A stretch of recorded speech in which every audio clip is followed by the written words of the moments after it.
Okay. So, ano ba yung pure obligation versus conditional obligation?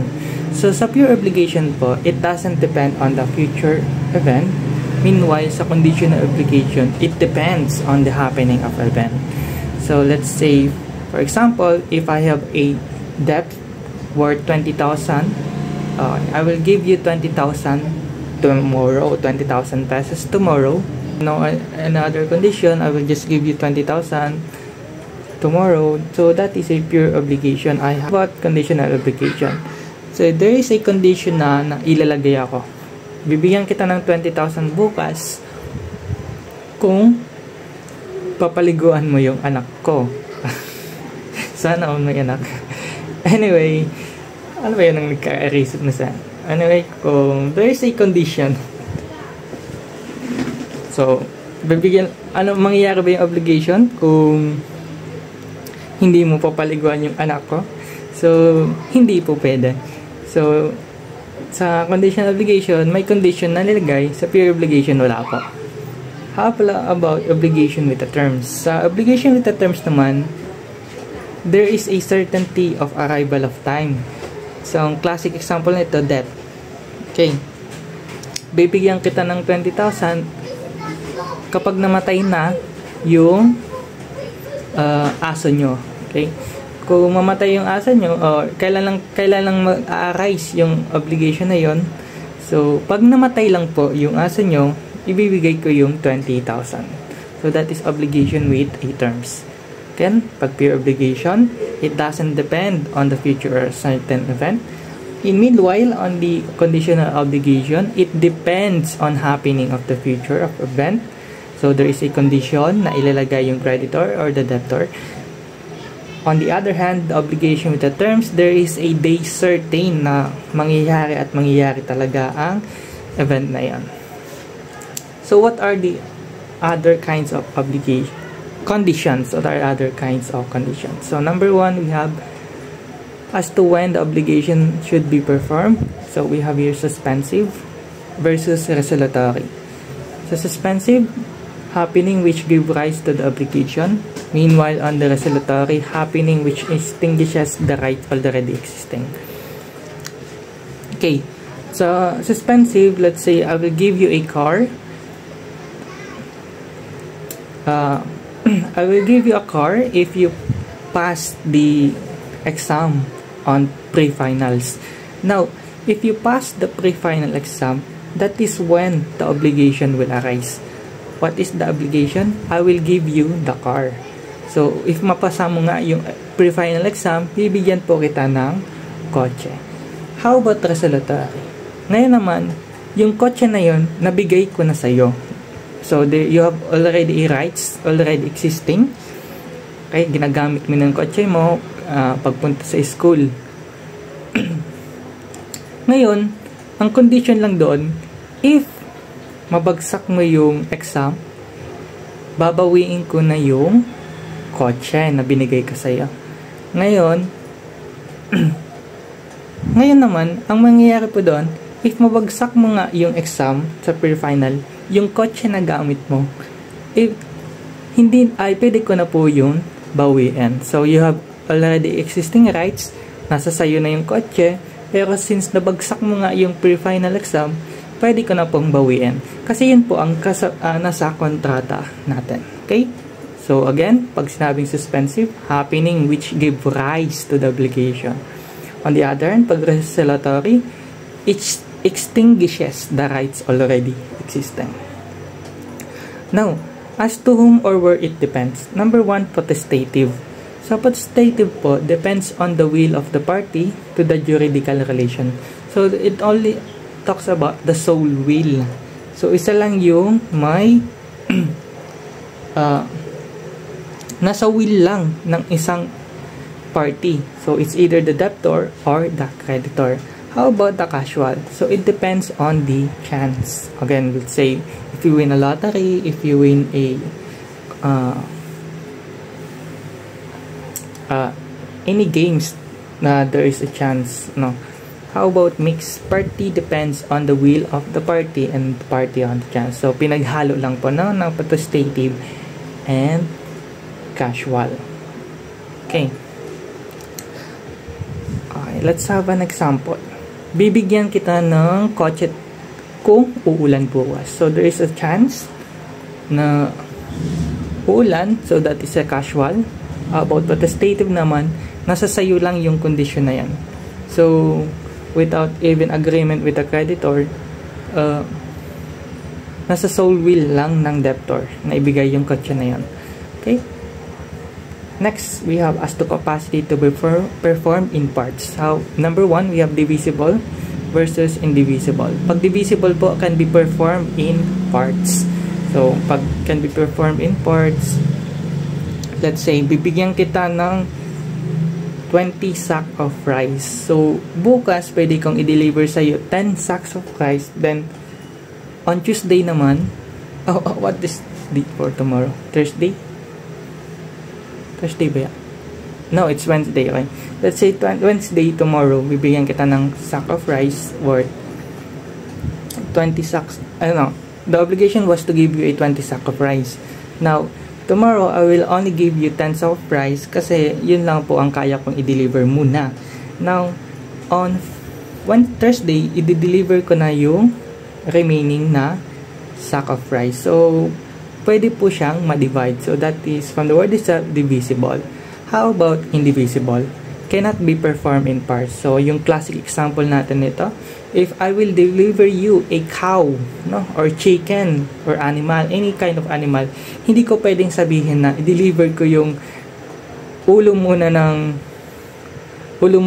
chicken, tapos sa Friday naman yung paa. So, hindi naman posible. So, the contract will be void. Kasi at the first place, yung kontrata natin was to deliver a chicken na buhay. Kung i-deliver mo sa akin yung ulo, syempre, hindi na po yun mabubuhay. Patay na po yun. Okay? So, dapat, it should be delivered buo. Okay? Next, we have, as to number of obligation are to be performed when there are several of them. So, number 1, conjunctive versus alternative. Pag conjunctive to, kailangan po i-perform lahat. Pag alternative, only one must be performed. So, example natin dito, if I will deliver you a car, then paint your house, or ano pang, or give you my cell phone. So, yung tatlong obligation na po yun, all must be performed again.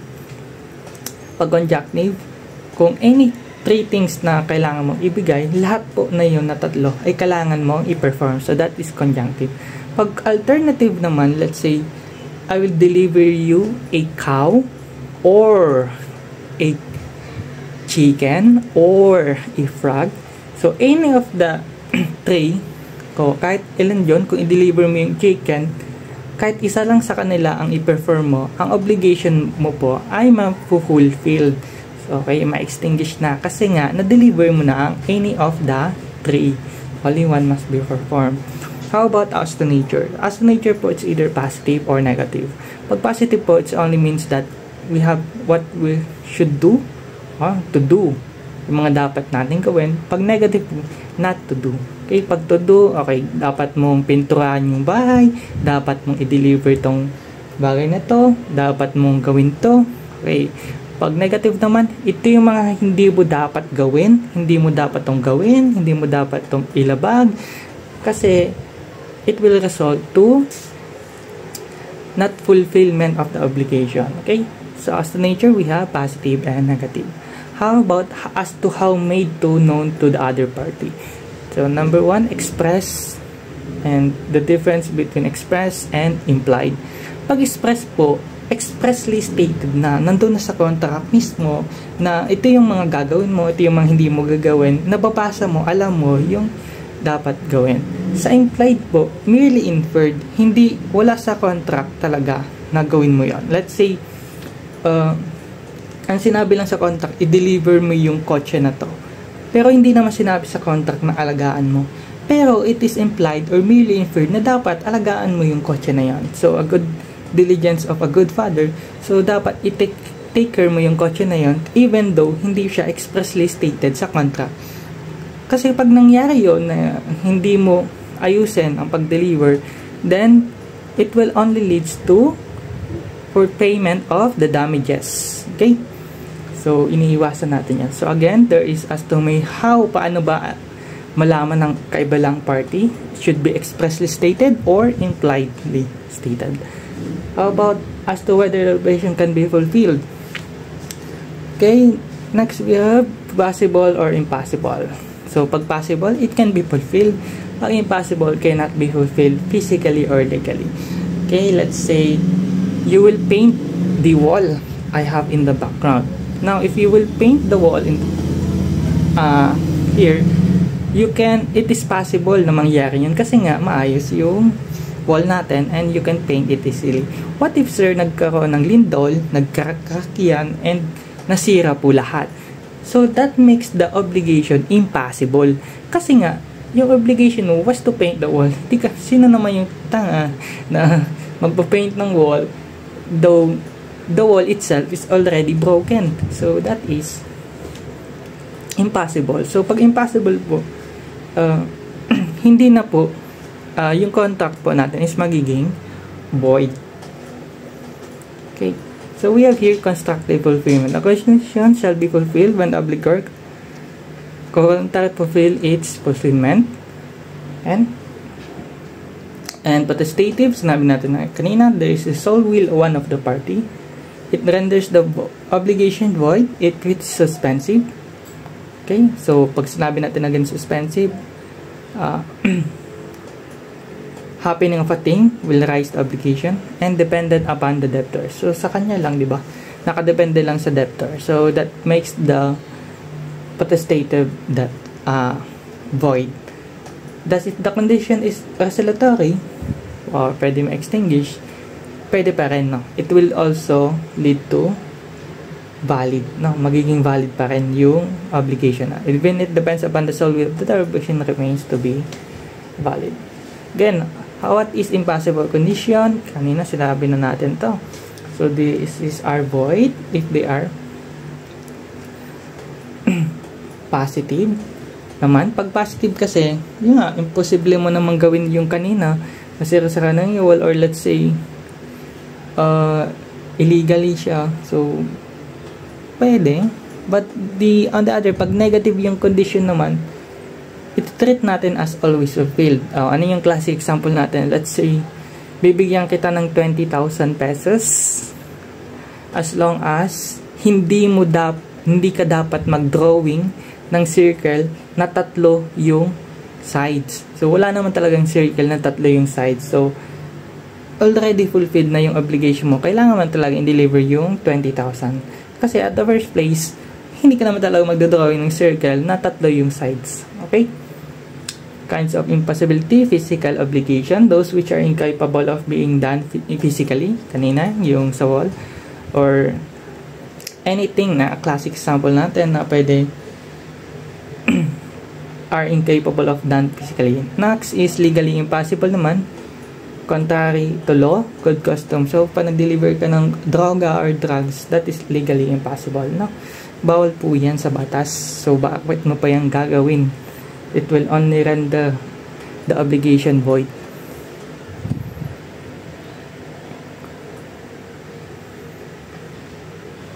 Okay, next tayo. Ano yung magiging effect pag na-fulfill mo yung condition? The effect of conditional obligation to give once the condition has been fulfilled shall retroact. Okay, take word of the retroact to the day of the obligation. So, babalikin natin yung nakaraan, no? Okay, does not apply again, pero yung retroactivity daw, it will not apply to the fruits. Bakit? Pag reciprocal obligation, the fruits are deemed mutually compensated. Number 2, unilateral obligation. In unilateral obligation, the debtor, as a rule, is entitled to the fruit unless contrary intention appears. Number 2, period of prescription. Okay. Ito yung in-exam natin, sa example natin, diba? Sa exam, paano daw, on January 1, S promised to sell B his house, ibenta. And lot if B passed the final exam on October 20. 2020. The house and lot was leased. Okay, narentahan daw yung lease. Narentahan daw yung bahay na yon from January 1 to October. Ngayon naman, paano daw, sir, if napasa ni B yung exam? Final exam. Who shall entitled the rental for the period of January? Sino daw yung mag-aari ng rental payment from January to October? Ang answer daw is si S pa rin. Kasi po, bakit daw? Since the obligation is reciprocal. Ano yung obligation mo? S is to transfer the ownership to a house of lot to B and B to pay the price and the fruit. Obligation mo ba talaga magbayad ng pera? Kasi nga nakalagay yun is to sell. No? Magbenta sa'yo yung bahay na yon and the fruits itself. Okay. Depend on the house and the lot of interest of the price. So, ano yung mga fruits natin? Yung interest po ng price. So, they are actually mutually compensated na kasi nga, yun nga po, no? Mutually. So, yung si S, i-deliver sa'yo yung bahay, si B, kailangan bayaran ka pag napasa mo yung exam. So, that makes the statement mutually compensated. So, yung pagmamayari ng renta na yun is na kay S pa rin.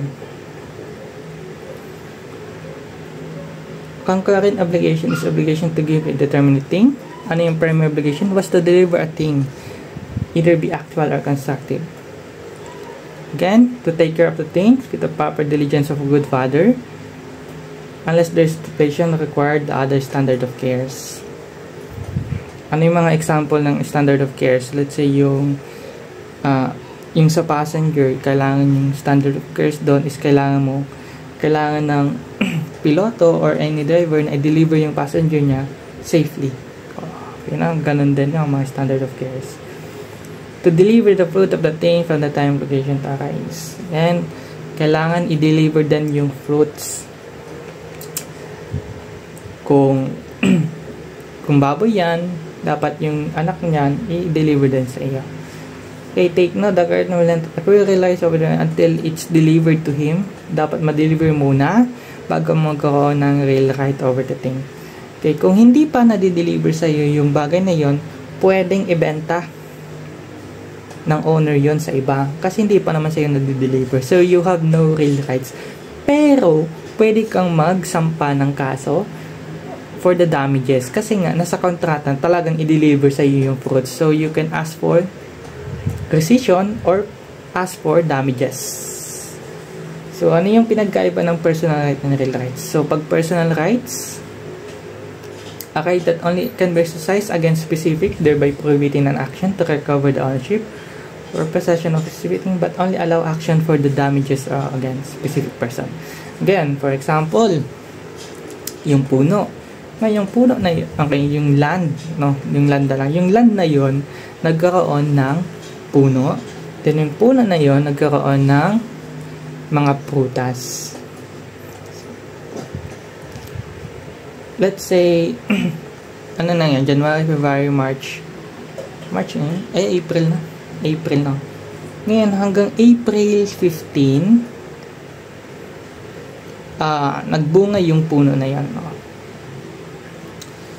Okay, since nagbunga yung puno na yan sa April 15, April 1 siya deliver sa'yo, April 15 nagbunga yung puno, April 20 dineliver sa'yo, i-deliver sa'yo yung land, okay, ibibigay sa'yo. So, before April 20, yung mga protest na po yun, ay pwede pang galawin ni D. Kasi nasa kanya pa yung rights na yon. He have the real rights. Pero si C have the personal rights sa fruits na yon. Kasi there are already contract or agreement between them na kailangan i-deliver yung land sa kanya. Kaya di obligate, di ba? Di obligate himself to deliver to see a parcel of land with fruit-bearing trees on April 15. Tapos, the day born April 15, 2020, di is likely to deliver the same to C. So again, si C po yung may personal rights of fruits, pero wala siyang real rights of fruits na yan. Ang kakaroon na siya ng real rights sa land itself. Kasi yung real rights sa land is against the world. Meaning, pag nakita nila, ay hindi pwedeng sabihin na hindi mo yan pagmamayari kasi naka-registered na yan. Registered na yan sa BIR or sa SEC na yung land na yon ay pagmamayari mo na. So, hindi pwede sabihin ng iba na hindi mo yung pagmamayari kasi nga register na itself. So, that is a real rights between personal, so that is the difference between personal rights and real rights.